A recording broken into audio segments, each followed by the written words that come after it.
Tulad ng ibang OFW, ay nilisan ni Hanilin ng Pilipinas para makipagsapalaran sa Japan.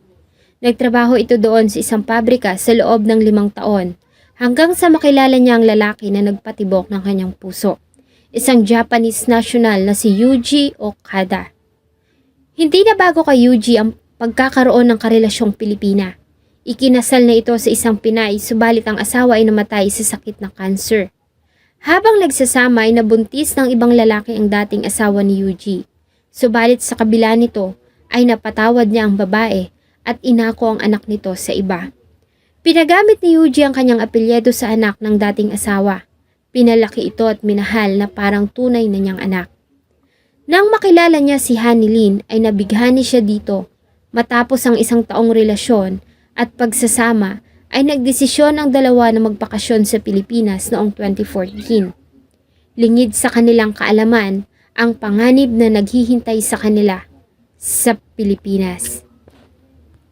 Bago ko po ipagpatuloy ang ating kwento, sa mga bago po sa channel ko at nais sa mga ganitong klase ng kwento ng krimen na nangyayari sa loob at labas ng ating bansa ay maaari pong pakipindot ang ating subscribe button at notification bell para ma-notify kayo pag may mga bago tayong upload na videos. Masaya ang naging pagsalubong ng pamilya ni Hanilin sa kanilang pag-uwi ng Pilipinas. Buong puso din nilang tinanggap ang asawa nito na noon ay 54 years old na si Yuji Okada. At bilang pagtanggap sa bisita ay nagkaroon ng salo-salo ang pamilya noong June 25, 2014. Sa ginanap na salo-salo ay nabanggit ng dalawa ang plano nilang permanente ng manirahan sa Japan. Ito ay dahil sa nandoon ang kanilang ikinabubuhay. Matapos ang ginawang pagpapakilala sa pamilya ni Hanilin, ay umuwi ang dalawa sa bahay ni Yuji sa Parañaque para naman makipagkita sa kanyang anak na noon ay 19 years old na si Ashley Okada. Subalit na magtungo doon ang dalawa ay bigla na lamang silang naglaho at walang nakakaalam kung nasaan sila nagpunta. Ang nakakapagtaka ay hindi na rin sumasagot sa messages at tawag ang dalawa. Sa kalagitnaan ng ginagawa nilang paghahanap kay Hanilin at Yuji, ay nakatanggap sila ng tawag mula sa di nagpakilalang caller at sa kanilang pagkagulat ayon dito ay wala na sila Yuji at Hanilin. Kasabay nito ay sinabi ng caller ang plate number ng sasakyan na pinagsakyan umano sa bangkay ng dalawa. Dahil dito ay agad na lumapit ang pamilya Sirunay sa tanggapan ng National Bureau of Investigation. Sa tulong ng mga ito ay nagawa nilang matrace kung sino ang nagmamay-ari ng sasakyan na nakapangalan sa nawawalang si Yuji Okada. Nalaman din nila mula sa isang testigo na ang taong nagmamaneho nito ay si Doniel de la Peña, ama ng nobyo ng anak ni Yuji Okada na si Ashley. Sa mga nakalap na impormasyon ay inimbitahan ng mga otoridad sa kanilang tanggapan si Doniel at dito ay pinagtapat nito ang karumal-dumal na krimen at kung ano ba ang nangyari sa nawawalang sila Hanilin Sirunay at Yuji Okada. Maliban sa kanya ay sumuko din sa tanggapan ng NBI ang 3 pang mga mangingisda na nagmula pa sa probinsya ng Quezon. Ayon sa kanila ay nakatanggap sila ng halagang 5,000 piso bawat isa sa ginawa nilang pagdispatcha sa wala ng buhay na katawan ng 2 biktima. Ayon kay Doniel ay tinawagan siya ng anak na si Raleigh. Napag-usapan nila na magkita kasama nito ang nobya na si Ashley. Sa kanilang pagkikita ay pinagtapat sa kanya ng magkasintahan ang kagimbal-gimbal na revelasyon. Sa kwento ng anak noong June 28, 2014 ay nagkaroon ng pagtatalo sa pagitan ni Ashley at Hanilin. Nagawa umanong matulak ni Hanilin ang noon ay 4 na buwan ng buntis na si Ashley sa hagdanan. Sa pagsaklolo ni Raleigh ay nasakal nito ang madrasta ng nobya na ikinagalit naman ng ama nito na si Yuji. Ito na ang naging dahilan sa pag-aaway nila hanggang sa mapatay nila ang dalawa. Matapos kasi sakalin ay nasaksak nila ang mga ito hanggang sa mawala ng buhay. Matapos ang ginawang pag-uusap kinabukasan ay nagtungo ang 3 sa bahay sa Parañaque para dispatchahin ang mga katawan. Ibinalot nila ang mga ito sa kumot bago isinilid sa garbage bag at sinelyuhan ang duct tape.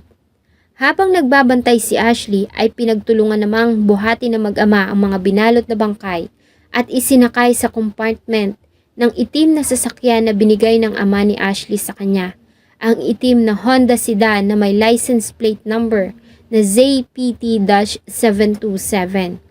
Pansamantala nilang inilagay doon ang mga katawan hanggat hindi pa nila alam kung saan ang mga iyon dadalhin. July 4, 2014 ay lumawas si Doniel ng Manila para humingi ng tulong sa kaibigang si Manuel Tolentino alias Manny. Ikinuwento niya dito ang kinasangkutang krimen ng anak at agad naman itong nag-alok ng tulong. Minungkahi nito na dalhin nila ang mga katawan sa probinsya ng Quezon dahil ayon dito ay may mga kakilala siya doon na pwedeng makatulong. July 5, 2014, kasama ang kaibigang si Manny, ay dinala nila ang katawan sa Infanta Quezon kung saan ay nakipagkita sila sa tatlong kalalakihan na sila Luisito Avellaneda alias Louie, Vidasto Tena at Eduardo Manayon. Ayon sa tatlo ay inalok sila ng dalawa ng 5,000 piso bawat isa na kabayaran para idispatcha ang noon ay tinawag ng mga ito na dala nilang basura at salot umano ng lipunan. Dahil sa maulan at walang hanap buhay ay pumayag ang tatlong mangingisda. Sakay pa rin ang itim na Honda sedan ay dinala nila ang mga katawan sa kalapit na ilog, kung saan mula doon ay isinakay nila ang mga iyon sa isang bangka. Napag-usapan na ililibing nila ang mga iyon sa mga naiwang hukay sa kabilang ilog, kung saan ay dati nang may mga hukay dahil sa mga ginawang treasure hunting ng mga residente doon. Dahil sa madulas na ang garbage bags ay gumamit ang grupo ng mga kumot na ginawa nilang duyan upang maiangat ang mga katawan mula sa sasakyan at mailipat iyon sa bangka. Dinala ng grupo ang mga katawan sa barangay Bubuin. Ayon sa kanila ay nahirapan pa sila na pagkasyahin ang mga katawan sa hukay at naging problema din ng tubig na naipon doon na dulot ng mga pag-ulan. Kaya naman nagbungkal pa sila ng lupa bilang pangtabon. Dahil nga sa tag-ulan, ay magdamag na bumuhos ang malakas na ulan sa Quezon. Kinaumagahan July 7 ay nagkagulo ang mga residente ng barangay Bubuin dahil sa natagpuang pulang kumot sa tabing ilog. Ang nakakabahala ay napakabaho nito at kasama nito ang isang itim na medyas. Nakilala ng tatlo ang kumot na siyang ginamit nilang pagbuhat sa mga katawan. Nakalimutan nila itong ligpitin dahil sa pagkataranta. Nang kumalat ang balita tungkol sa pulang kumot at itim na medyas ay naalarma ang tatlo. Sa parehong araw ay muli silang nagkita-kita at nagpasyang hukayin muli ang mga katawan at itapon sa dagat. Isinakay nila ang mga katawan sa isang bangka na hinila ng isang bangkang dimotor. Bago tuluyang nagpalaot ay nagbungkal pa ang tatlo ng buhangin na inilagay sa mga sako na siyang gagamitin nilang pabigat sa mga katawan para tuluyan na itong manatili sa ilalim ng dagat. Sa kabila ng malalaking alon ay halos 1.5 oras na tumakbo ang grupo hanggang sa mapagpasyahan na ihulog ang mga dala sa parte ng Pulilo Island na bahagi na ng karagatang Pasipiko. Sa tulong ng Coast Guard at ng Infanta Municipal Police, ay nagsagawa ang NBI at investigador ng retrieval operation noong August 19, 2014. Kasama ang tatlong mangingisda ay pumalaot sila sa kabila ng nangangalit na alon. Binaybay ng grupo ang karagatan hanggang sa marating nila ang Pulilo Strait na itinutukoy ng tatlo na lugar kung saan nila inihulog ang mga bangkay. Sinisid ng mga expert ang parting iyon ng dagat, ngunit wala silang dalang magandang balita sa kanilang pag-ahon. Ayon kay Lieutenant Eugenio Federico ng Coast Guard, bukod kasi sa malalakas na agos sa ilalim, ay posible rin na humiwalay na ang mga katawan sa ikinabit na pabigat at imposible na rin na matagpuan ang mga iyon dahil sa halos 1 buwan at kalahati na ang lumipas. Binisita din nila ang lugar kung saan inilibing ang mga katawan sa pagbabakasakali na makakakuha pa sila roon ng DNA samples. Malaki kasi ang maitutulong ng DNA para sa pagkalap ng physical evidence. Ngunit sa kasamaang palad dahil sa mga pag-ulan at maputik sa lugar ay bigo na sila na makakuha ng DNA. Hindi na rin visible ang blood samples sa nakuhang pulang kumot. Sa kabila ng pagkawala ng katawan at physical evidence ay malaki naman ang naging role ng mga salaysay ni Doniel de la Peña at 3 mangingisda para sa pagsasampa ng kaso.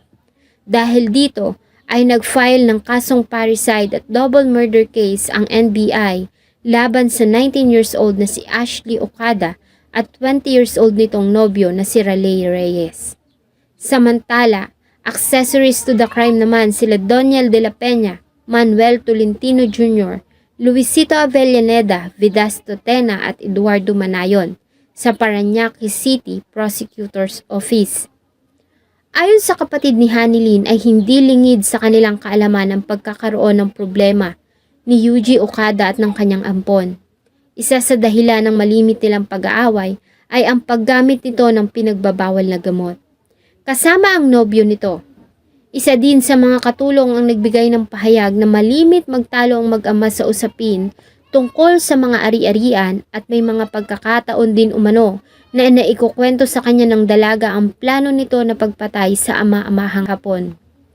Sa pagulong ng kaso ay nanatili namang mailap sa batas ang magkasintahang Ashley at Raleigh. Hindi na rin natagpuan ang katawan ni Yuji Okada at Hanilyn Sirunay na hanggang ngayon ay nananatiling nasa pusod ng karagatan. Naging mailap na nga ang hustisya ay hindi pa nabigyan ng maayos na libing ang dalawa. Salamat po sa inyong patuloy na pagtangkilik ng atin pong mga videos. Huwag niyo pong kalimutang mag-iwan ng saloobin at suggestion sa atin pong comment section.